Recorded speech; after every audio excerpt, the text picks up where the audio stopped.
Hello, Gene Schwimmer here. Welcome to today's vlog. Haven't heard much from the NeverTrumpers lately. Not much from them, not much about them. Maybe once in a blue moon I'm going to see a tweet from Bill Kristol, who seems to be a real diehard Trump hater. And then there's the quintessential anti-Trump organization, the Lincoln Project. They worked very hard to defeat Donald Trump in 2020, got millions of dollars in donations. So I should say they worked very hard to defeat Trump. They also worked very hard, apparently. I could be wrong, just my opinion, so don't sue me, just my opinion. But they may have worked very hard to line their own pockets too. There's also this small matter of one member, apparently either a member, a highly placed person in the Lincoln Project, was exposed as a child predator. So you don't hear much from the Lincoln Project these days. That's one reason, or it could be one reason. But another reason, I think the bigger reason, is that their usefulness has ended.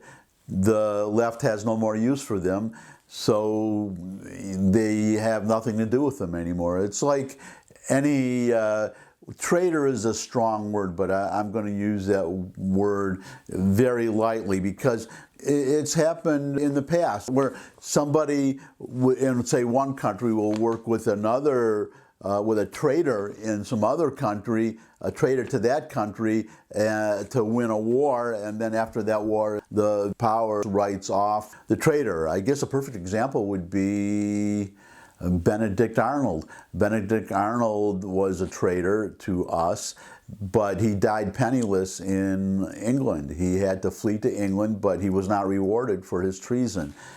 I'm happy to see that tradition continue with the Lincoln Project. But I think another reason you don't hear from them is, well, I would like to think it's because they're embarrassed because they were either, well, that's what I put in the title, were they saps or just liars? Did they know what Joe Biden really was, what would happen, or did they know how prominent the left is, the far left is these days in the Democrat Party, that they lied about it anyhow? They knew, but they lied because they hated Trump that much. That's one possibility. But, well, I'm going to go right to the headline. When can we expect that apology from, quote, Biden Republicans, unquote? And the Biden Republicans are these NeverTrumpers, these Republicans who said they were voting for Biden, and the reasons that they were, which all turned out to be wrong. So I'm just going to give you some excerpts from this editorial. I'm linking to it, as I always do, in the description, so you can read the whole thing for yourself. But this is how wrong they were, or how misled we were, or how naive many of us were to listen to them. In the run-up to the 2020 elections, we were bombarded with stories about Republicans who were not only opposed to Donald Trump's re-election, but were actively campaigning on behalf of Joe Biden. These Republicans didn't just express disdain for Trump, they sang Biden's praises, calling him a uniter, a reasonable centrist, an honest man, someone who'd reach across the aisle, quote, to get things done, unquote. Personally, whenever I hear that phrase, reach across the aisle to get things done, I run the other way. That's just me. Now, after Biden's first 100 days in office, we can see how well those promises have held up. Biden is governing, this won't come as news to anybody, Biden is governing as the most leftist president in history. He has shunned Republicans at every turn. He's attacked the U.S. as racist. He's been caught in flagrant lies, and so on. So let's see what exactly those, quote, Republicans for Biden, unquote, were promising that a vote for Biden would produce. And let's compare those with what the news tells us is happening now. I'm going to give you now some quotes from some of these prominent Republicans for Biden and some of the headlines that we have seen since these statements were made that I'm about to read to you. So we'll start off with John Kasich.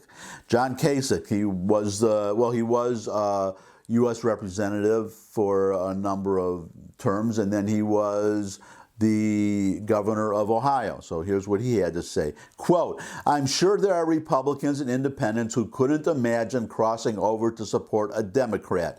They fear Joe may turn sharp left and leave them behind. John Kasich speaking, I don't believe that because I know the measure of the man. It's reasonable, faithful, respectful, unquote. And now here's some headlines. I'm putting them up for you. Biden surprises with left-leaning policies progressives laud. Joe Biden wants an, quote, FDR-sized presidency, unquote. MSNBC's Melber, Biden increasingly liberal. He sounds like, quote, the new Bernie, unquote. That would be Bernie Sanders, the far-left president we were not supposed to get if we voted for Biden. So we're seeing how that turned out. Newt Gingrich, Biden's first 100 days, among the most radical in all of American history. Those are the headlines. That's what we got, not what these Republicans for Biden, such as John Kasich, said that we would get. And here's another one from, this is a good one from John Kasich. Quote, no one pushes Joe around, unquote. Well, so far it appears that everyone can push Biden around. That is, everyone on the left. Here's a sampling of some recent stories. More headlines again for you. Biden raises refugee cap to 62,500 after facing criticism for keeping Trump-era levels in place. The criticism, of course, from the far left base that now controls the Democratic Party and controls Joe Biden. Biden caves. See, another cave. This is can't push Joe around, eh? Biden caves, will lift sanctions on Iran. Biden caves on the Hyde Amendment. Biden caves to Asian lobby. Biden caves to left. Axes police reform study for immediate activist action. Democrats put holdouts on hot seat as Biden caves to left in filibuster fight. That was John Kasich. Now on to Christine Todd Whitman, former governor of New Jersey. Quote, this isn't about a Republican or Democrat. It's about a person who can work with everyone, Democrats and Republicans, here's that phrase again, to get things done, unquote. Now here are the headlines. This is what we've actually gotten. Biden scorns Republicans, stacks administration with partisans and activists. Moderate Republicans are skeptical of Biden's unity efforts. Quote, explicit disrespect, unquote. Biden's snub of Republicans in first 100 days threatens rest of agenda. How Biden's firm line with Republicans draws on lessons of Obama's mistakes. Poll, we're more divided than ever under Joe, quote, uniter, unquote, Biden. Arizona Democrat criticizes Biden for ignoring, quote, immediate crisis at the border, unquote, in speech. In other words, ignoring what Republicans have been screaming about almost since he's become president. And now we go on to Jeff Flake, former senator of Arizona. Quote, we need a president who summons our better angels, not a president who appeals to our baser instincts, unquote. Here are the headlines. That's what he was promising. Here is what we got. Biden's radical UN ambassador stokes racial divide, diminishes U.S. on world stage. Biden condemned for calling Capitol storming, quote, worst attack on democracy, unquote, since Civil War. Joe Biden calls for U.S. to, quote, root out systemic racism, unquote, another phrase that makes me gag, in speech to Congress. Washington Post fact checkers slam Biden for Georgia election law claims, quote, for Pinocchios, unquote. If you're not familiar with the Post's rating system, that's the worst you can get for Pinocchios. That means they, at least the Post does, they think, the Washington Post, they think you are really lying. That's lying with pants on fire. Quote, absolute nonsense, unquote. Many black leaders rejecting Biden's, quote, Jim Crow, unquote, slam against voter IDs. Joe Biden calls for U.S., quote, to root out systemic racism, unquote. And now we get to Cindy McCain, widow of John McCain. Quote, there's only one candidate in this race who stands up for our values as a nation, and that is Joe Biden, unquote. And from the editorial, little quote here, is Biden, quote, standing up for our values, unquote? You wouldn't think so if you followed the news. For example, isn't one of America's core values the presumption of innocence? Yet there was Biden all but insisting that a police officer be found guilty of murder before the trial was over. This, of course, the Chauvin trial. Nor is he standing up for an American value expressed in the Second Amendment, or for the value of a secure national border.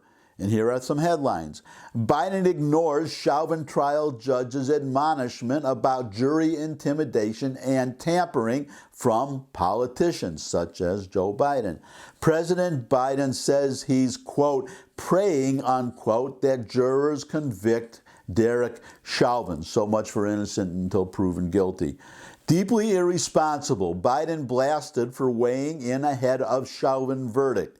Texas Governor Abbott slams Biden for abandoning, quote, rule of law, unquote, amid border crisis.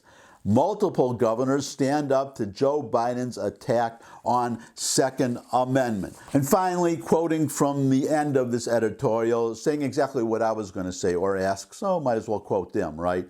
So will, quote, Republicans for Biden, unquote, apologize to the nation for grossly misleading voters about who Biden is and for their role in unleashing a far-left Democratic ideologue on the nation? Their answer, same as mine, don't bet on it. They are all too busy trying to justify themselves to ever admit they were wrong. Still, they should all be called on the carpet. And that's what I'm doing. Well, this editorial does it, and I'm just giving you my own little contribution. I hope others will too, because full disclosure, I haven't mentioned this lately, but if you don't already know, I'm a conservative. Always keep whatever I say in mind, evaluate that from the standpoint of my being a conservative. But I was also, full disclosure, a NeverTrumper. I was a NeverTrumper during the 2016 election. I couldn't vote for Trump and I couldn't vote for Hillary Clinton. It was the first time in my life that I ever sat out a presidential election. I am sorry now that I did, but unlike these other NeverTrumpers, I learned my lesson. I cannot wait. I will enthusiastically vote for Trump in 2024. I did vote for him in 2020. I will vote for him in 2024 if he runs. And I'll just leave it there for today, except to say that, as always, I appreciate the time that you spend with me. It really is a pleasure. It's an honor, actually, to be able to share my opinions with everybody and to hear yours, which gets me to what I'm about to say, which is, well, first of all, thumbs up if you like this video and share it with anybody who you think would also like it or gain something from it. But you can also put comments. That's what I was referring to a moment ago. Not just giving my opinion, I value yours, so I would welcome comments in the comments section. Also questions, suggestions for future topics. You could subscribe. I love getting new subscribers. You could visit my other channels. I have a food channel, which, to be honest, I haven't done much with lately, but a hot dog channel that I am actively working on, putting up videos, and my music channel. I have a few songs up there, another one coming soon. The links to all of these are in the description.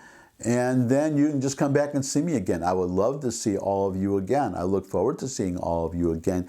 And until I do see all of you again, bye.